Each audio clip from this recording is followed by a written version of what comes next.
Tanase Nitutemak. I'm TR Wheatley. Tawau. Welcome to APTN National News. We start in Saskatchewan, where the Standing Buffalo Dakota First Nation has filed a claim against the Crown. They want justice for what they call centuries of systemic discrimination, saying Canada must recognize their inherent sovereignty. Here's video journalist Rachel May with those details. We've seen the traumas of residential school. We've seen the oppressive legislation in the Indian Act. All the pieces of legislation that came to restrict and keep the Indian down and to some extent exterminate our people. In July 2024, Canada apologized to the Dakota and Lakota people for wrongfully labeling them as refugees. Minister of Crown Indigenous Relations Gary Anandasangari issued multiple apologies last year, including to Inuit communities for the mass killing of over 1,000 sled dogs and to 5 Anishinaabe First Nations for financial harm caused by Crown mismanagement. The Dakota-Lakota apology included a promise to rebuild trust and to establish nation-to-nation relations. Standing Buffalo Dakota Chief Roger Redman says no meaningful action has followed the apology, and discriminatory practices continue, including the approval of capital projects on traditional lands. He says Standing Buffalo is challenging all permits and projects until the Crown honors its commitments. We're not letting industry or government determine consultation for us. We determine that. So we have that consultation framework we presented to the province, and we gave them notice that any permits on major capital projects or rare source minerals, we will be filing a judicial review that to stop those projects until our court case is resolved. Redmond says when Canada approves projects without consulting First Nations, they ignore critical issues. As Indian people with treaty and non-treaty bans, we need to stand together to fight against this oppression, because when we have boil advisory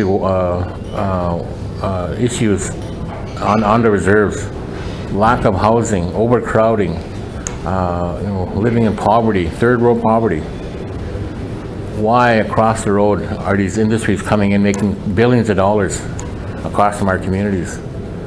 And using the resources of the land, traditional territories. Whitecap Chief Darcy Bear says he is with Chief Redman.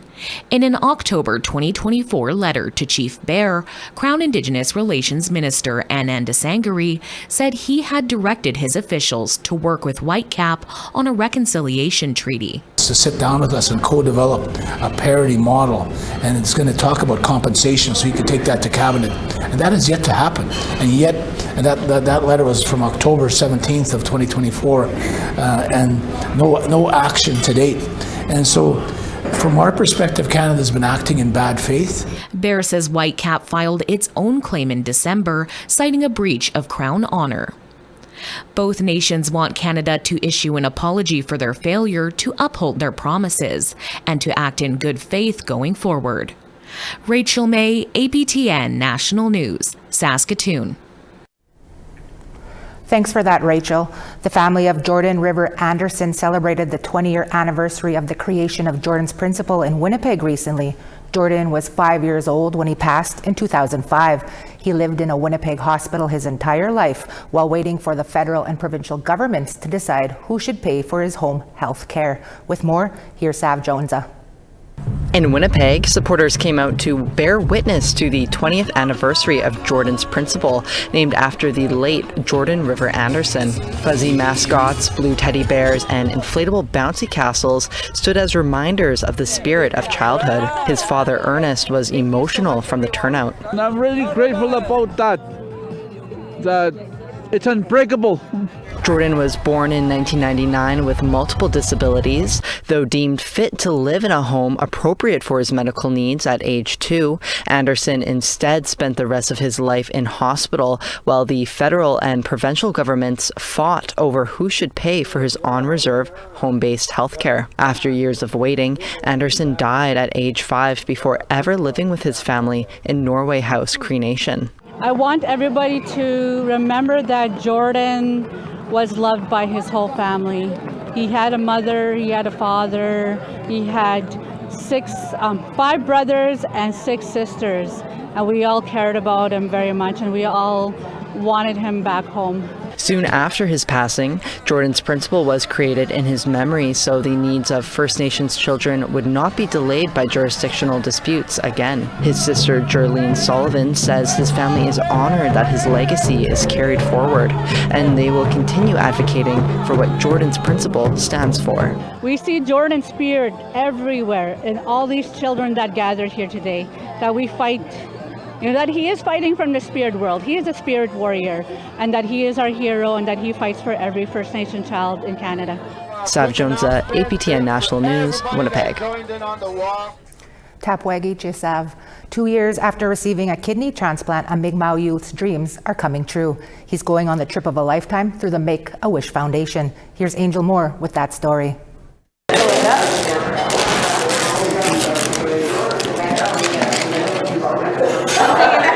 That is Rowan Barry Francis. He is 9 years old, and he got his wish to take his family to Disney World in Orlando, Florida.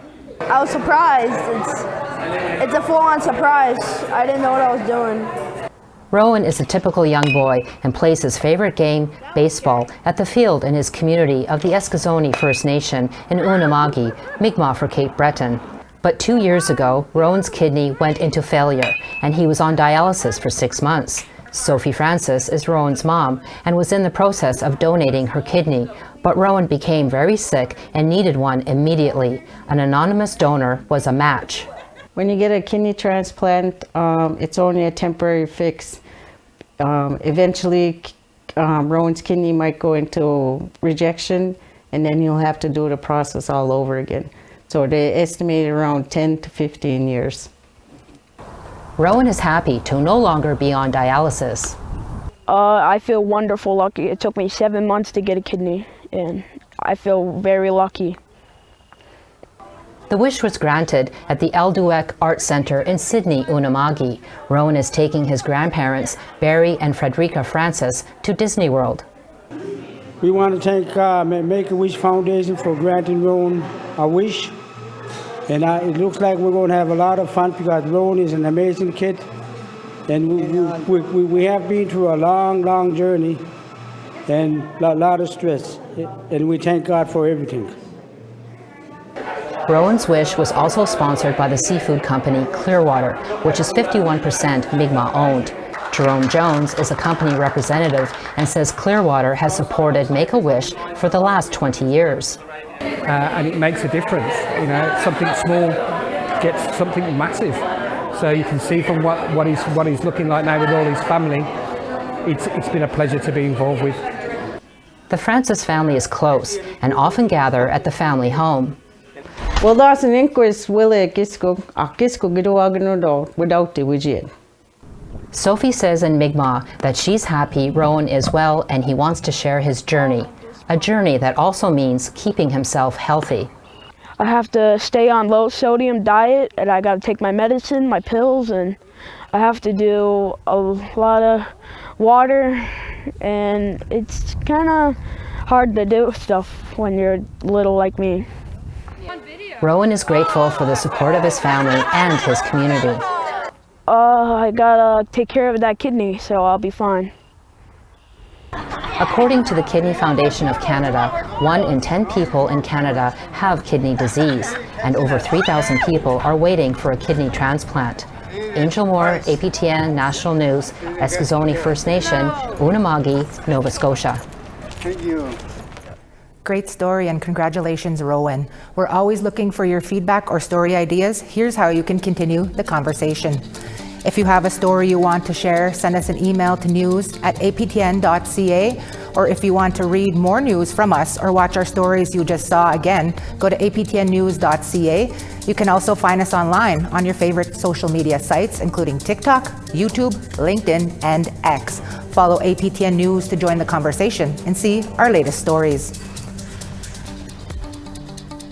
Time for a quick break. When we come back, we take you to Ottawa, where a university is taking significant steps toward reconciliation.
welcome back. The University of Ottawa recently announced tuition will be free to Algonquin students. But how the university determines who qualifies as Algonquin is becoming a controversial topic in Ontario. Here's Annette Francis with that story. Taryn Johnson is the Director of Indigenous Affairs at the University of Ottawa. She's pleased to share the news of a great initiative. I actually think it's far overdue for institutions in this country to be having these acts of reconciliation towards the communities, in particular the communities that the institution operates on. The students feel more welcome on campus. The community feels respected. It's an homage that we owe the Algonquin people, since we're on their unceded territory, to offer their students the opportunity to come here free of tuition.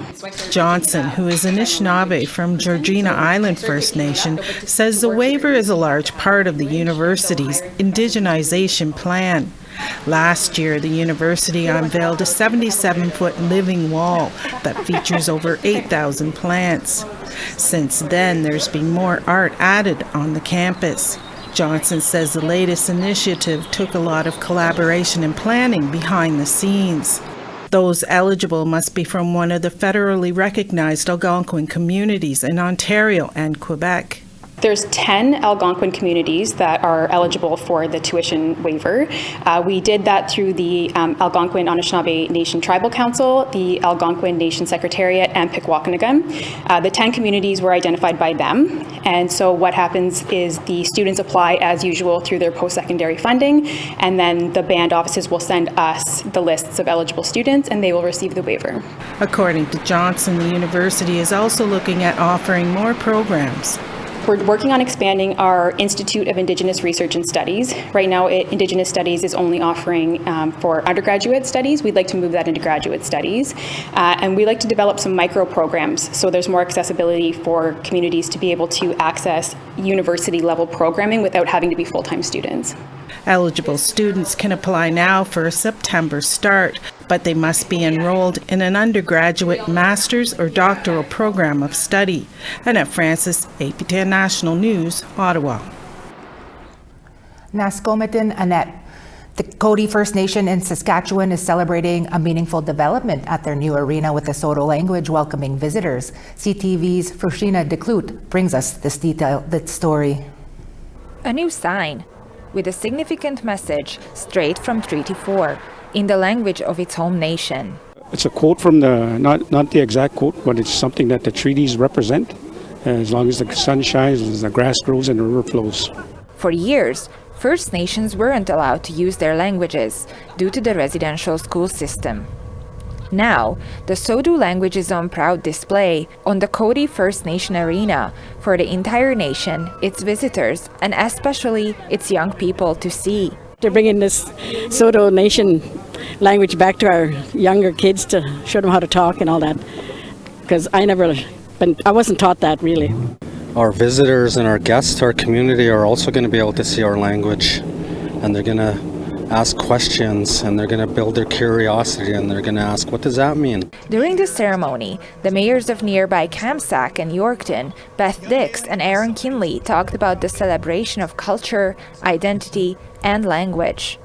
They were gifted beaded lanyards, one of the First Nations' most used and valued crafts. Give her another round of applause here.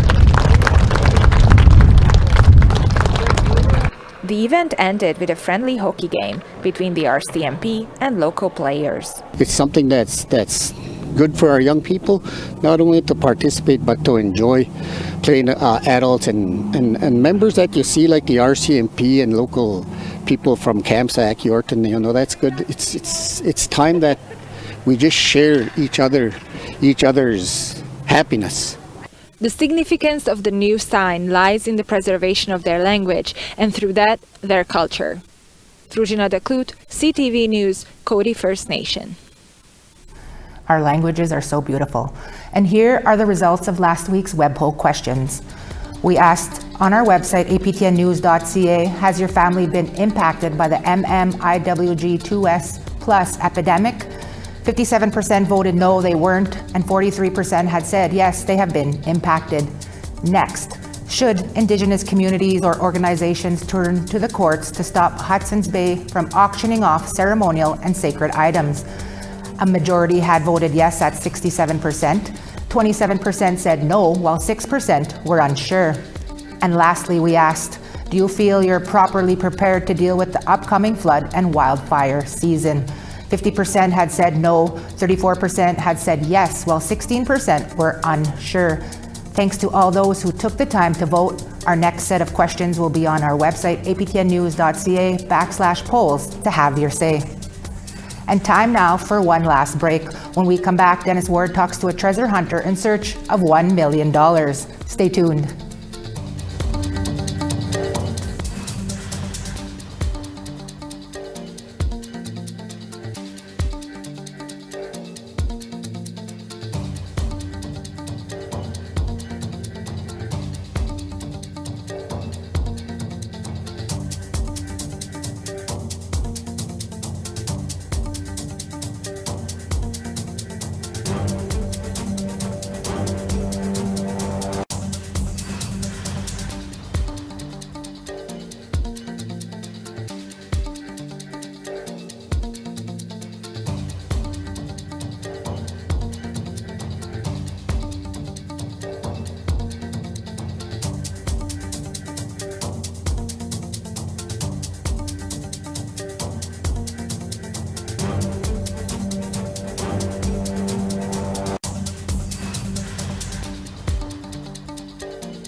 St. John's 1 degree, Charlottetown 10. Nain -3, Happy Valley Goose Bay -1. Saguenay 11, Quebec City 14. North Bay 16, Ottawa 19. Big Trout Lake 9 degrees, Kapuskasing 7. Churchill 8 degrees, Thompson 10. Barons River 17, Winnipeg 27. North Battleford 12, Regina 19. Uranium City 11, La Ronge also 11. Fort Chipewyan 17, Fort McMurray 21. Edmonton 18, Calgary 12 degrees. Kamloops 24, Vancouver 16. Dease Lake 12, Smithers 19 degrees. Old Crow -2, Mayo 13. Norman Wells 3, Fort Simpson 10. Tuktoyaktuk -4, Colville Lake -3. Chesterfield -3, Baker Lake -3. Arctic Bay -7, Iqaluit 0.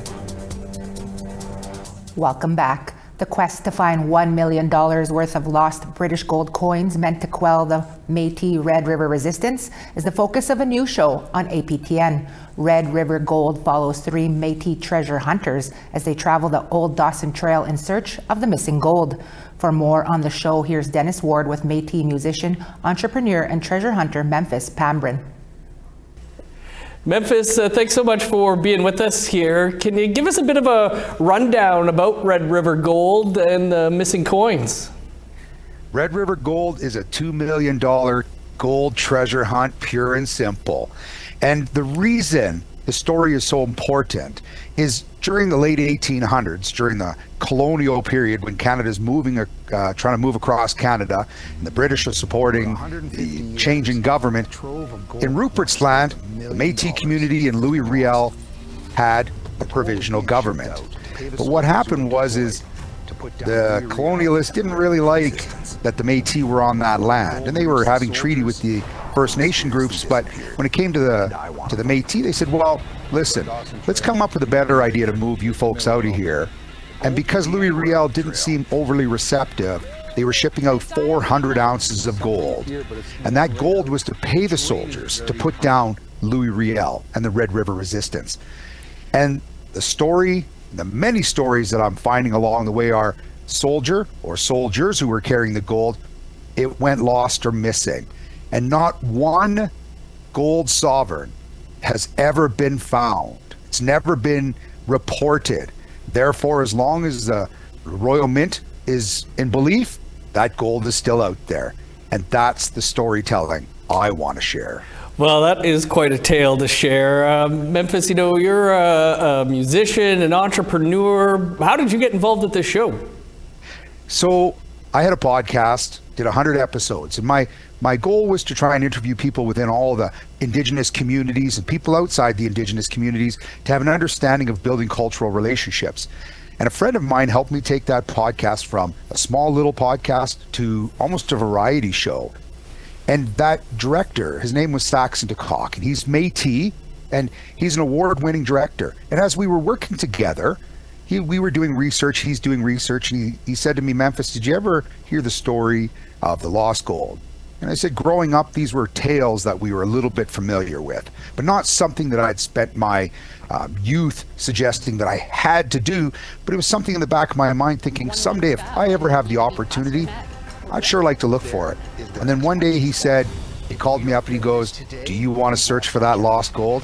And I said, I'll have my bags packed and I'll be ready to go in an hour. I came to realize it doesn't work as easy as that, but here we are. It took some time, we filmed it, and now we're doing it. Good stuff. I mean, aside from the search for the missing treasure, what was it like to travel down the Old Dawson Trail? As we're searching, and the path isn't as wide as people think. It's a wonderful historic path, and we understand this was the route that people were coming across Canada. And when we search, and we're searching riverbanks, we're searching along roadways, we're searching areas that you can see there was aspects of settlement, stopping areas. But the danger is when we get to the bog, the Caribou Bog. It's not the only one we search, but in our journey, we use underwater drones. We use the best metal detecting equipment there is out there. In fact, one of my search partners is Lori Goldie Gagne. She wrote the book on metal detecting. I needed to have the best around me for our best teams. But when we're on there, you'll see us and we journey as we meet people in every type of vehicle. And in fact, I even got a chance to ride in my first Red River cart. Nice. Well, we won't, only one episode's aired so far, so we won't spoil the end, but how confident are you that you'll find the treasure? Well, here's the thing. When you think of some of the other gold hunting shows that are out there, I pull treasure out of the ground all the time. You would not believe the incredible finds that we have that prove just such an ancient history in our ancient history, a history of Canada along the route. But not to spoil anything, part of the treasures that we pull out are those stories. Mm-hmm. And when we prove locations of buildings that have been talked about and shared, that's one of the most amazing things. And this is 13 episodes that are starting to play. And when people see all of the interviews that I that I participate in along the route, and the adventure and the danger that we sometimes face. That is part of the treasure that I get to share. It's amazing. Well, Memphis, great idea for a show. Love everything about this. Can't wait to watch. Appreciate you taking some time to talk to us about it. And folks, if you want to learn more, redrivergold.ca, and you can actually watch episode 1 coming out again on May the 12th, Monday, May the 12th at 10 a.m. And then the regular scheduled programming is back on at 7:30 p.m. on Monday. Thank you so much, Dennis. And thank you to all of your audience and all the listeners. Memphis is right. Our stories are treasure. And good luck finding that $1 million. And that's your first look at news here on APTN National News for Monday, May 12th. I'll be back in this seat this evening. Join us at 6 p.m. Eastern. From all of us at APTN News, both in front of the camera and behind the scene, Agase, Kitom, Kawapamitana now, Mino, Puna Panil.